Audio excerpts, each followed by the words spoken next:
Dr. Jerry Bergman is with me. Dr. Bergman, how good to have you with us. Thank you. Dr. Bergman is one of our most credentialed guests, having 2 PhDs and a half a dozen master's degrees in various areas of science. His background included, in 1979, losing his position as a professor because, for no other reason than the fact that he did believe, or he doubted Darwin and believed in creation. And so this is really something that happened in your life that was not only career-altering, but really has had quite an impact on your entire life, hasn't it? Yeah, very much so.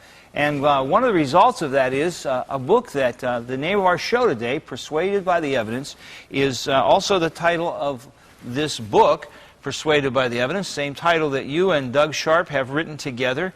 And tell us just a little bit about this book. Well, the book basically summarizes accounts of why people became creationists. And one thing I focused on was the fact that so many people believe that creationists are, well, they're born that way, or they're raised that way, and that's why they're creationists. And we wanted to show that many people became creationists because of the scientific evidence.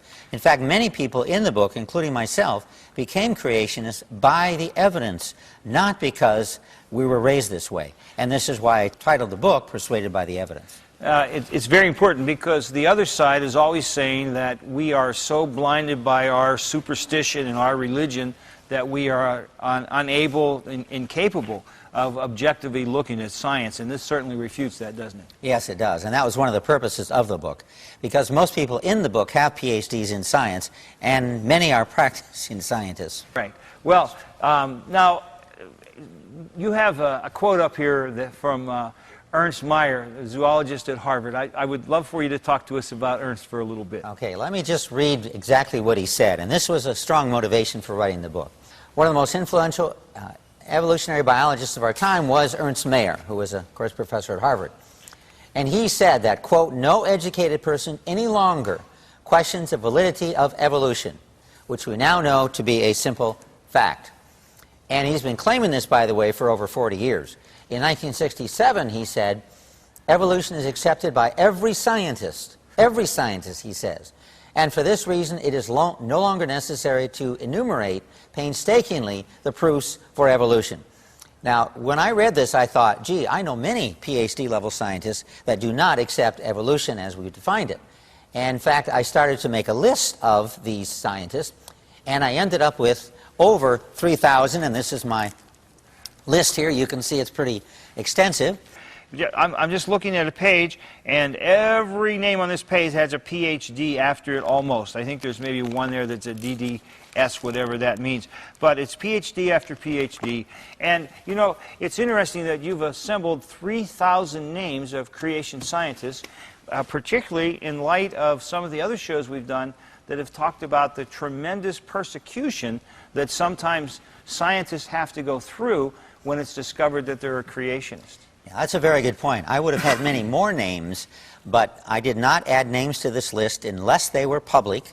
So they were public with their doubts about Darwinism, as I call them, Darwin doubters, or they published books about Darwinism, and it was very clear from the book that they did not accept the Darwinian worldview as I defined it a few seconds ago, or I got permission. And there are many I would have loved to add to the book, but certainly I couldn't because it would have been at their peril. Right. And in fact, when I came out with the first edition, I did have 3 people write me and say, better get my name off there. I don't have tenure yet. I had actually several professors from Ivy League schools who said, please get my name off there. I don't have tenure yet. So when I get tenure, I'll come out of the closet, but not until then. So I took their names off right away. A couple of things come to mind when you say that.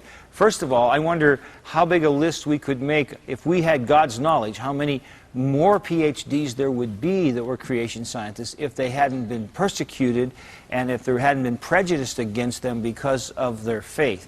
And that shouldn't be happening in this country.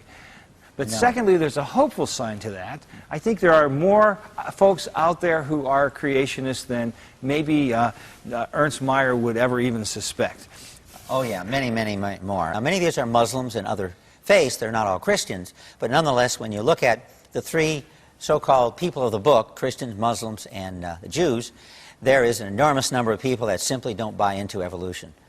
All right, enough about Ernst Mayr. Let's talk a little bit about his definition of of evolution. Can we do that? Okay, and the way I define it, some people say, no, no, no, that's not right. So let's use Ernst Mayer's definition of evolution. By the way, he lived to be 99, and he wrote several books in his last decade of life, and he just died recently, so he's not listening to this program now. Okay, well, he can't tune in. Anyways, he defined evolution, he calls this Darwinism, which is actually the term I often use. He calls this Darwinism, and this is his definition, quote, all supernatural phenomena and causations. The theory of evolution by natural selection explains the adaptiveness and diversity of the world solely materialistically. It no longer requires God as creator or designer. So he's specifically saying that the existence of all life, in fact, the existence of everything, is due to purely natural causes. There's no need to invoke God or any supernatural intelligence at all in anything in what we see around us, living and non-living. You know, this is an incredible definition, because I grew up for 25 years. I was a pastor in the United Methodist Church, and I would say it's probably the majority of the pastors in the United Methodist Church. One of the tunes that they love to sing is the compatibility between evolution and Christianity. But I think that the people who are really defining Darwinism or evolution, they must chuckle at those folks. I think they are allies that they maybe have with them but don't hold in very high regard, because they're saying that what evolution is about is that there is neither a need for God or a God, which is totally incompatible with for a Christ follower, in my opinion. Right, that's true. In fact, when I was an atheist, we used to often call these, what they call theistic evolutionists, useful idiots. Is that right? That would be what they would call them. And that term was heard over and over again, and they felt they're useful for now. Once we convince the world of the truth of Darwinism, as Ernst Mayr defines it, then there will be no need for religion, and they, in essence, are digging their own grave. So what was your goal in writing the book? Besides to show that there are many people who accepted creation because of the evidence, I also find exploration of the evidence helps solidify the position that indeed creation is supported by the scientific evidence.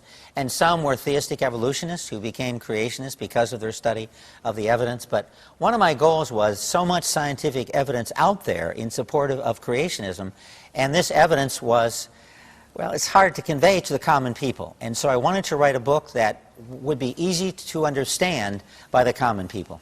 A readable human interest story of creationists who have accepted creation based on evidence. It's not that their faith said, well, this is what I have to believe about evolution. It's that the evidence of science brought them to believe in creation. Right, and many stressed very strongly that I would not be a Christian today if it was not for my study of evolution and my realization that evolution is not supportable by the science, and therefore they became creationists, and then they became Christians. Do you think it takes more faith to be an atheist than it does to be a Christian? Oh, clearly. And in fact, there's a book written by Norm Geisler, who you know personally, and he wrote a book titled, I Don't Have Enough Faith to Be an Atheist.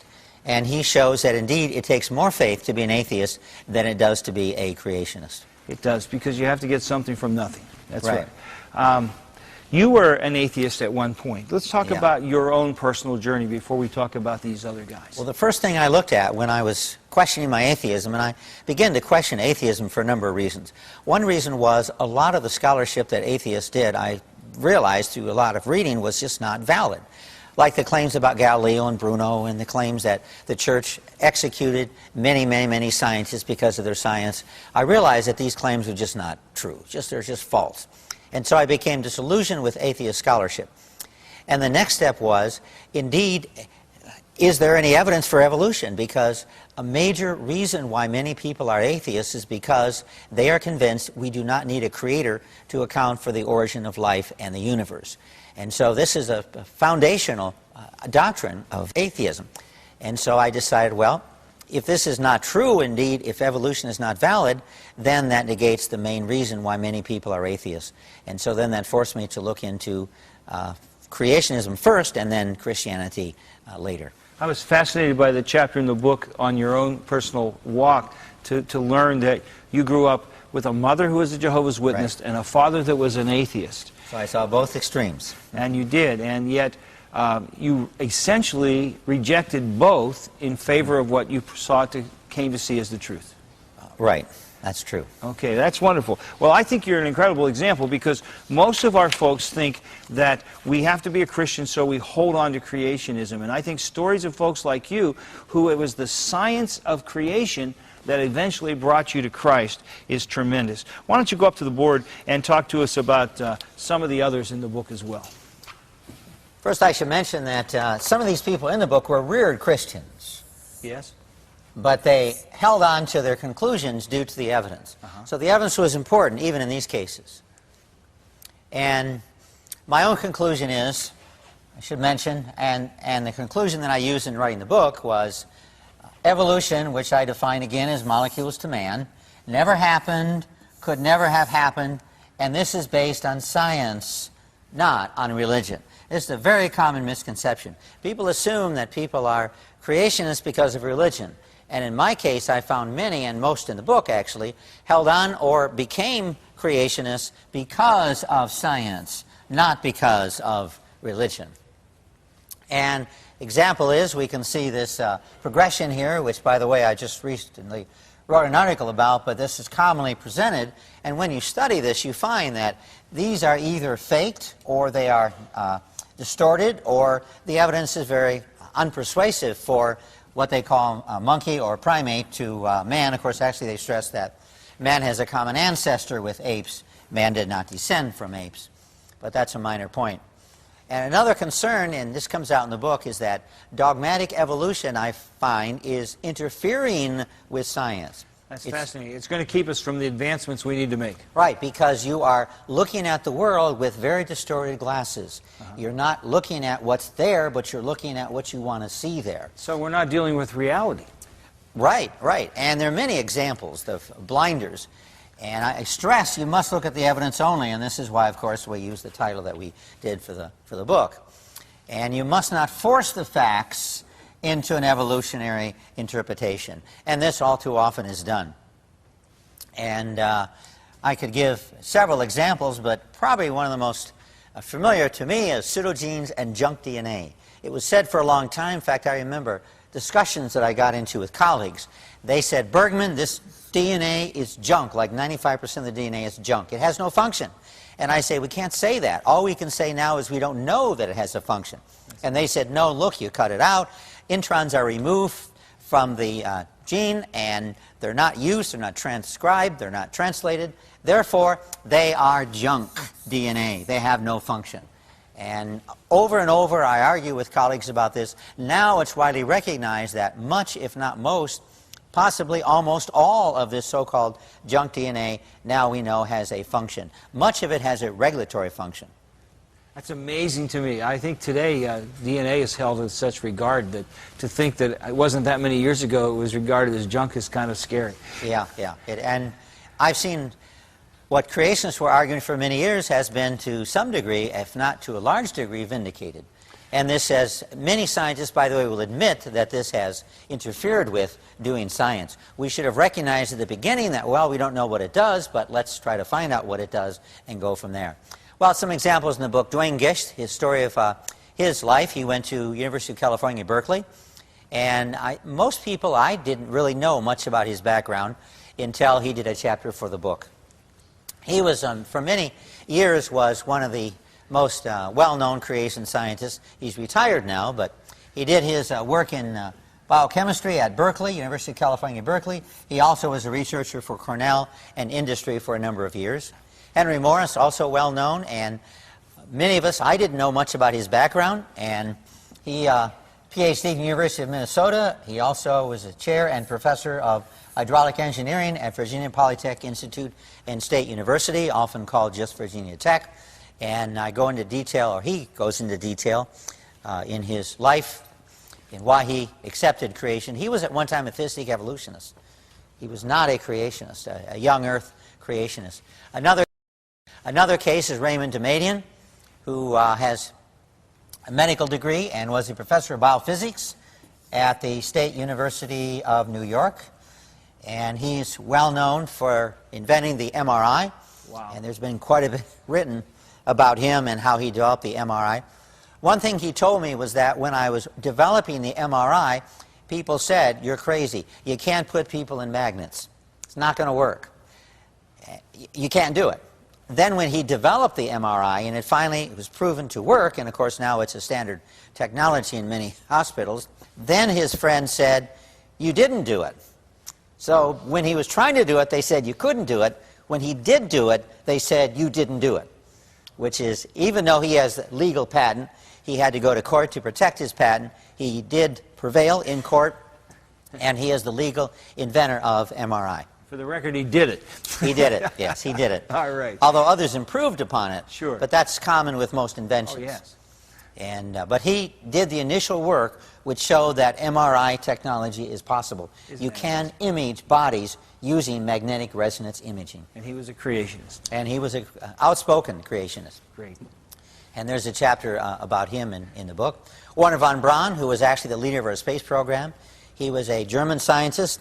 He was captured by the Americans after World War II, brought to America, and he worked on our space program. In fact, he's called the father of the American space program. So whenever I think of satellites and the space shuttle program and the whole space technology program, one thinks of Wernher von Braun, who actually was the father of this program. He got us developed so that this program finally became feasible. And here's a picture of Wernher von Braun in his office. And C. Everett Koop, well-known Surgeon General. In fact, he probably is the most famous Surgeon General in history. Wow. He also is a creationist, and I have several letters that he wrote which talk about his beliefs about creation. And he has an autobiography which he wrote as well, where he talks about the importance of his religious beliefs. He's more well-known because of his opposition to abortion. That's right. But nonetheless, he is involved in the accepting creationism. And interestingly, Dartmouth Medical School, which is where Koop graduated from, they recently added a wing to Dartmouth, and it's called the Koop Complex, and here it is. It looks like you might be able to be a creation scientist and still be successful in your field, as I look at that complex that they built in his name. Quite a man. He was very successful. It's said that when he began doing work, he did mostly surgery on infants. Yes. When he began doing work, the success rate was like 10% for many surgeries. After he perfected the techniques, the success rate became the reverse. 90% success, 10% failure. Adler's one who I always respected. He was the editor of the Encyclopedia Britannica. He was a professor at the University of Chicago. And he also, which is one of his greatest accomplishments, he developed this series called the Great Books Program, which a lot of people have heard of. And there's the Great Books. He took all the historical writings and selected from those 54 volumes of material of what he considered the greatest people in our history, Aristotle and Plato and various other people. And this set, as far as I know, still in print. Most every large library has it. Sure. I have a set. I've had a set for many, many years. It's, in fact, there was a Great Books program where people would get together in groups and study the Great Books work, which he assembled. And C.S. Lewis, it's not too well known that he was a very active creationist opposed to evolution, although he didn't write a lot about it directly. You kind of have to read between the lines to understand what he had to say. He wrote a lot against naturalism, which of course is a central tenet of Darwinism. And later on in his life, he did write a book called The Great Myth.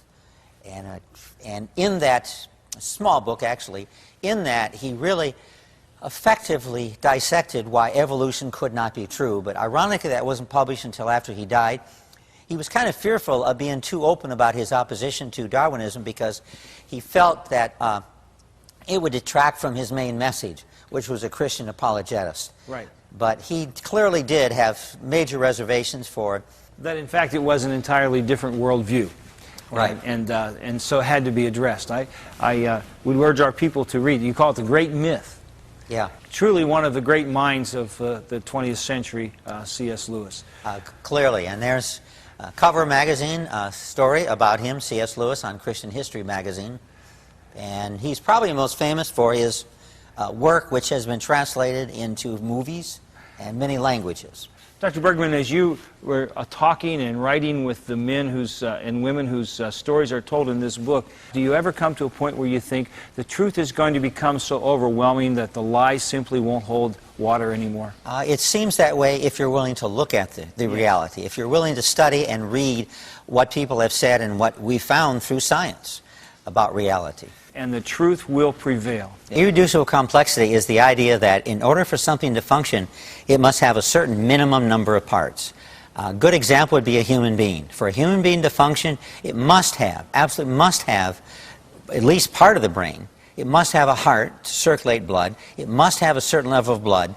Must have certain organs so it can obtain nutrition, etc. So therefore, you can only reduce a human being so far before it no longer is alive. And that, of course, causes death. And we find when we look at the world that just about everything is irreducibly complex.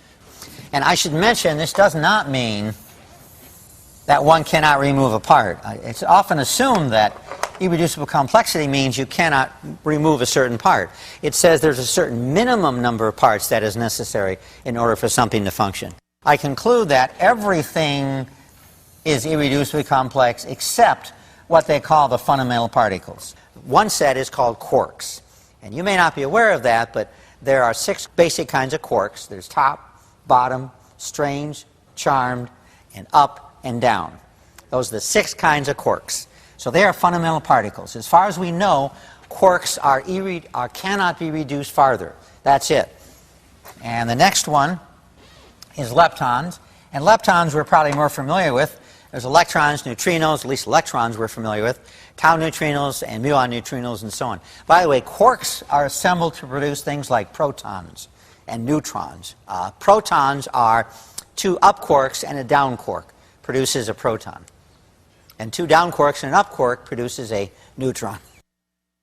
And then there are bosons. An example of bosons would be photons and gravitons. Everything in the universe is made out of these fundamental particles. And a common example is a mousetrap. It's a very simple example because you can notice if you take away the base, it won't function. It won't work. You must have the base. Now people say, well, wait a minute. What if you take the base away and attach these particles, these parts here, the sections, to the floor?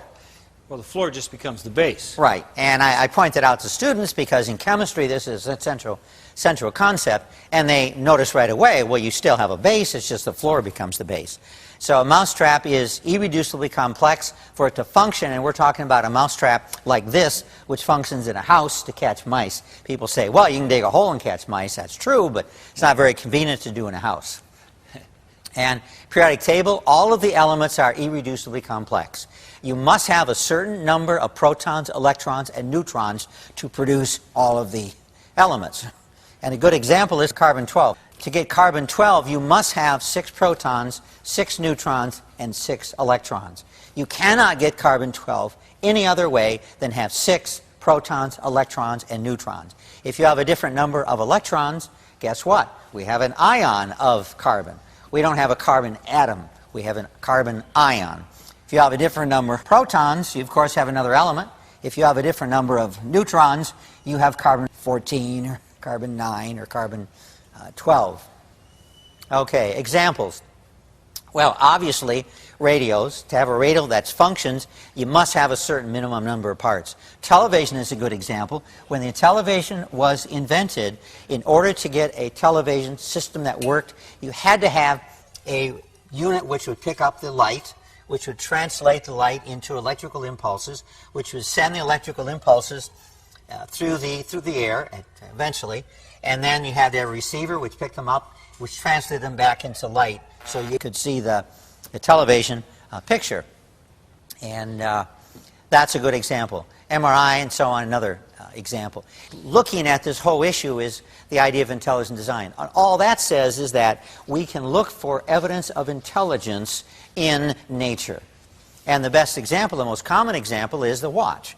The watch obviously was intelligently designed because, well, we can see the intricacy, the interconnectedness, and it's also irreducibly complex because if we remove a couple of these gears, it's not going to work. It's not going to function. And this is a good example. We're going now into a bacterium, and now we're going into the wall. This is the wall of the bacteria here. And now you can see parts are being built around it. And these parts have to be manufactured somewhere else. They have to be shipped to the work site. They have to be assembled in the right place at the right time. And they have to be put together so they stay together. You can't just lay them down. Slow down and tell me that again. That was a bacteria, and in its wall, what's being built? This is a bacteria flagellum which is being built. Okay. And you'll notice there's lots of parts here. Yes. All of which have to be available, produced at the right time, at the right place, shipped to the right place, and eventually, of course, we end up with this bacteria flagellum. This right here is a jig to make sure these parts are assembled properly. And then this jig is left, it's moved out. Another jig is put in its place. And you'll see the other jig come in here in a second. Here we go. And this jig then allows the last part of it to be assembled properly. There we go. And eventually, it becomes longer, and we have the bacteria flagellum. And there we can see this is the bacteria body itself. In this case, we have, it looks like four flagellum, which allows the bacteria to move around, kind of like a tail. And here we can see how the flagellum itself is built up. Now, it looks pretty simple, but it's pretty complex. It is pretty complex.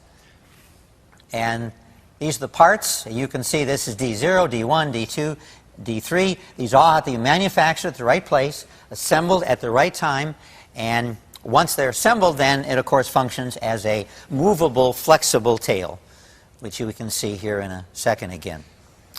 I've often wanted students to make a model of this. You could assemble it without glue, and this whole thing would function. And here you can see in more detail the jig. And we can see then the bacteria flagellum. All the parts are named, so we know what they are. And these have all been studied individually. And we can then look at how it is assembled and how it functions. That's amazing. The complexity of that is absolutely amazing. They call it a protein motor. And here you can see more details, the same thing. And this right here, this bacteria, this is E. coli, and this has a single bacteria flagellum. And there you can see more details. When one looks at this, it looks like it was designed and built. Looks like it was manufactured. Engineered and then designed and built. Engineered, right. Yeah. And this has caused a lot of people to just be amazed at the design and the intricacy of even in bacteria. And this is an actual photograph, a transmission electron microscopy photograph of the bacteria flagellum. So we can see indeed that these drawings, which previous were drawings, the drawings are fairly accurate in showing actually the detail that exists in the bacteria flagellum. It really does. That's amazing. Yep. And another example is the Helicobacter pylori, which causes ulcers, also is a flagellated bacterium. And the bacteria motor, when we examine it in detail, we find it's again very complex. It has protein rings, it has inner and outer membranes, it has stators, rotors, and many parts which we're familiar with. In fact, the rotor alone can operate at 6,000 to 17,000 RPMs, and it can stop almost instantaneously and reverse itself. So there's a motor on this, helping with the words, flagellum. That, in other words, this little motor comes out of the back of a bacteria. Right. It must be so minuscule. We must be multiplying that thousands and thousands of times. It's a nano machine, right. And it lives inside of you. Our body, right. And E. coli. and it can motor around inside your fluids? It spins around and it's able to locomote wherever it goes for various reasons. And it's made of dozens and dozens of parts. Yeah, quite a few parts. And how do evolutionists explain this? Co-option. Well, they basically say that some other structure, such as a type 4 pili, or a type 2 secretory apparatus, or a type 3 secretory apparatus, this is most commonly used to explain it. And they say that this co-opted or utilized other parts from other systems in order to build this. So in other words, this was here, and it evolved by borrowing parts from other parts of the bacteria and therefore assembled these. The problem with that is, though, is that really is an engineering concept. Co-option. Well, they basically say that some other structure, such as a type 4 pili, or a type 2 secretory apparatus, or a type 3 secretory apparatus, this is most commonly used to explain it. And they say that this co-opted or utilized other parts from other systems in order to build this. So in other words, this was here, and It evolved by borrowing parts from other parts of the bacteria and therefore assembled these. The problem with that is, though, is that really is an engineering concept. When engineers build something, they often don't produce parts from scratch. They look in catalogs and see what parts will fit, buy these parts, and then utilize these in order to engineer what they're trying to. For example, microswitches. There are catalogs which have thousands of microswitches, and when you need a microswitch, basically what you do is look in the catalog and say, well, this one will fit. But that is done by intelligence. That's done by design. You look for what works for your system, say, this one will work, we'll order so many from the company, we'll utilize them in our experimental models, and if it works appropriately, then we will order these for production. And the same thing is true here. Co-option must have intelligence. It must have a means of determining whether or not something works before it indeed finally functions. But of course, Darwinists don't explain that way. They try to explain it that, well, parts were certainly ended up over here and it worked slightly better, and so those were selected, and so other parts end up over here. But we don't see any evidence of that in either bacteria or other animals. Parts are produced and put where they belong. They're not floating around, and they're not such where they can be, oh, well, let's use this part over here. There's no trial and error there. Everything is so precise. Right, it is. And we don't see any evidence of trial and error today. No. And my study of this indicates that trial and error does not explain it. Now, this is what Stephen Jay Gould would call a just so story, which is not based on facts. It's based on somebody sitting down and saying, well, I think this might work. It's based on thoughts, on ideas. And another problem, too, that co-option has is, where did the parts come from in the first place? Co-option just says that these parts were utilized in order to produce the flagellum, but that doesn't explain where they came from. So we still have that to explain in order to utilize co-option as an explanation. And the parts must be assembled properly, in the right place. They can't be upside down, they can't be the wrong way. They have to be assembled in such a way to where they fit into where they're supposed to go. And of course, they must have a minimum of parts to live. And this is the same problem that Darwin had. Darwin basically said that the solution is infinite variety. He thought that all life had an infinite variety, and now we know that all life has very clear limits. Like humans cannot be 25 feet tall. It simply is not feasible. And so therefore we don't have infinite variety. We have variety, but it's not infinite. Yeah. It's a good point. And he came up with the idea of pangenesis, by the way, which has been proved wrong, which is a whole other presentation. In the flagellum, here we go, there's 23 new proteins, which as far as we know are not found anywhere else. So the idea of co-option, well, where do these 23 proteins come from? So you couldn't borrow them because they don't exist anywhere else. So actually there is a documentable fact that they can't be borrowed. Right. Because they are nowhere else. Well, some are borrowed. But there are 23 that have to be produced in that cell. Right, and are not found anywhere else. And about 70 specified proteins are needed for it to function. It takes 70 different proteins. 70 different proteins. Perfectly assembled in the right order and in the right space in order for this to work. If you have too many of these proteins, you have a problem. You have too few, you have a problem. You have to have close to the right number or very close to the right number, and they have to be assembled at the right place, at the right time, in the right amount before it functions. Now, when you see evolutionists talking about this, Dr. Bergman, do you sense that they have confidence in their answer?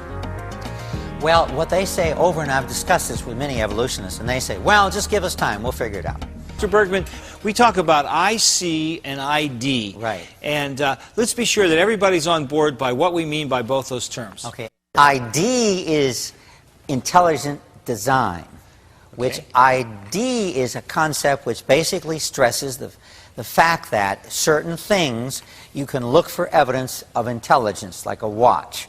And people who are supportive of this idea feel that you can also look for evidence of intelligence in life. IC means irreducible complexity, and the term is used so much in science that you just say IC. You can remove certain parts, but beyond that certain minimum, and that's the key, beyond that certain minimum, it will not function. And the more complex something is, the more of those parts there are. Right, and the more difficult it is to find the position where indeed it doesn't work, because certain parts can be removed, but certain parts cannot be removed. And that's actually what a lot of scientists have done in order to understand, for example, the functioning of the human body. They remove a certain part and the person dies, and they say, well, gee, this is necessary for life. Whoops. Okay. Well, you know, I'm still kind of stunned by looking at our bacteria and the flagellum that came out of the back, and the amazing thing that this is like a rotor motor right. It is that a can motor. make it go forward and backward and sideways, can go at different speeds and twist and turn. And the idea that that just happened by chance, I know that moves more to intelligent design than irreducible complexity, but it flabbergasts me. That seems to me, what I'm trying to say is that the more knowledge we have of how complex life is, the harder it is to believe it's here by random chance. Yeah, that's true. In fact, we found in looking at life that the more information we do research on, the more things we discover, the more difficult it is to accept Darwinism. Yes. And a good example of that is when Darwinism was formulating his theory, he had no idea of the complexity of the cell. He thought the cell was about as complex as, oh, a bowl of jelly. And there's an example of a cell. This is the most complex machine in the universe. Is it one single cell? One single cell. People spend the lifetime studying not just the cell, but also parts of the cell. Basically, you have a nucleus here, and the nucleus has what they call pores. Pores allow certain things to go in and go out, and the pores themselves are very, very complex because they're selective in what they allow to go in and out. A nucleolus right here, which is where certain assembly functions occur. And then you have the ribosomes right here, the rough, what they call the rough ER. Then you have the smooth ER, which doesn't have ribosomes on it. And so they call it the smooth ER because it lacks ribosomes. The ribosomes are here on a section called the endoplasmic reticulum. So they call it the rough endoplasmic reticulum because the ribosomes are connected to this structure here. And then you have free ribosomes in various places. And you have the centrioles, which help the cell relative to coordinate cell division. And you have the cytoskeleton, which allows the cell to maintain some type of shape and help move things around. The mitochondria, right here, the mitochondria convert food into ATP, which allows the cell to have a source of energy. And this is a very simple explanation of the cell because you can spend a lifetime just studying the mitochondria. I have thick volumes of hundreds of pages which just detail the structure and the function of the mitochondria. And of course, the question that screams to be asked is, can something that complex just happen? Right. That's the major concern that people who are concerned about the intelligent design issue have. They conclude, no, it could not have occurred through evolution. It's one thing to come up with a theory, something else to defend it after you've based everything on it. But I don't think if we'd have seen how complex it is, anyone would even have presupposed that it could have happened by chance. Yeah, and it's not just complexity alone. We're talking about design complexity. That's right. Or complexity that is not just a lot of stuff together, but stuff that is obviously there for a purpose. It's not just building it, it's engineering it. Right. Yes. And here's a good example. This is kinesion, this little guy here. And it literally has legs here, and this is the leg. And it has feet here which walk on this microtubule, and they carry supplies, materials, building supplies, and so on, from one part of the cell to another part of the cell. This is within the cell. Within the cell. And these little guys walk around carrying their loads to where the loads has to go. Because you remember that parts have to be assembled in one place and manufactured in one place, and also assembled to produce the final product, often in another place, like the bacterial flagellum. And you have to produce a product because these cells die. Right. If there's continually replacement of all the parts of a cell, this goes on 24 hours a day. So it isn't just that a cell dies, but parts of it have to constantly be replaced. Right. There's a maintenance crew in there. A maintenance crew which continually replaces parts that don't seem to need replacement. All right. But it's more or less on a time schedule. After so much time, these parts are replaced. All right. Okay, the court ruled, and this is a case in Pennsylvania, the Katzmiller case, Dover Area School District, and the judge ruled, quote, and I'll quote him, the argument of irreducible complexity central to ID intelligent design has been refuted in peer-reviewed research papers and has been rejected by the scientific community at large. All right. That's what he ruled.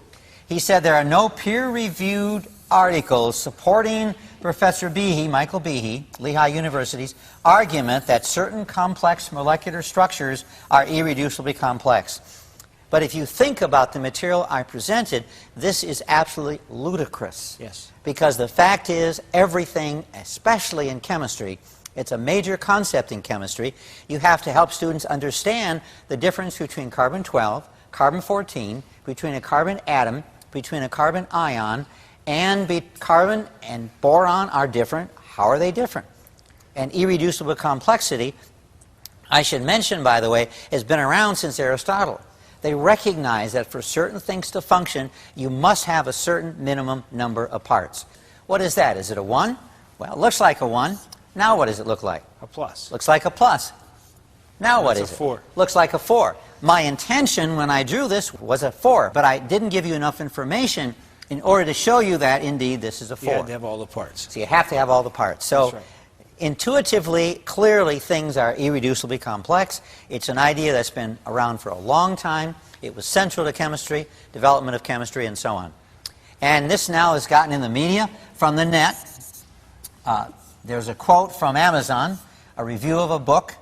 Behe, quote, started out with his conclusion and then set out to reinforce it. Okay, well, that may be true. This explains why you get unsupported assertions such as irreducible complexity. And when I plug this in, by the way, irreducible complexity is false, I got 293,000 hits.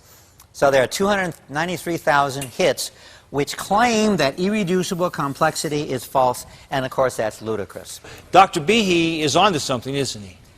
Oh, I think he is. He's pointed out something which Darwinists find very embarrassing, and therefore they try to discredit him by name-calling, but I think they must recognize that this concept is valid, it's scientific, it's supportable, and calling him names seems to be the main way they try to refute the argument. How long can we do that before the truth's exposed? Court decisions like Judge Jones, I think that's going to set back science for a while, because people will say, well, nothing's irreducibly complex without really thinking about it.